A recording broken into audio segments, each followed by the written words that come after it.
A Minecraft error can really ruin a chill gaming night. So if you're seeing this error, here are the following fixes.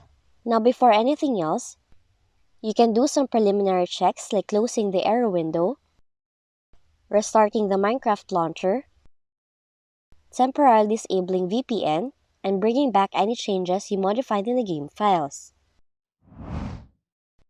But if those methods did not work, change the opening preference of files with the jar extension.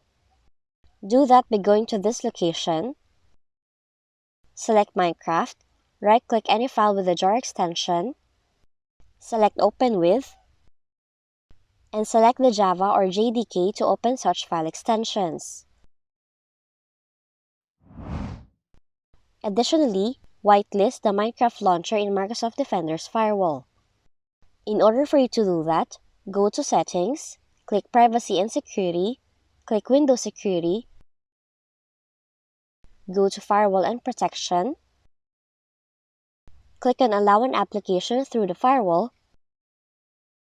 click Change Settings, click Allow another application option, and in here, click Browse, locate Microsoft Launcher application, click Add, check the boxes for private and public, then select OK. And those are the following fixes in this Minecraft error in your Windows computer. If you found this video helpful, kindly like and subscribe. You may also click and turn on the notification bell so you can be notified from whenever we release new videos.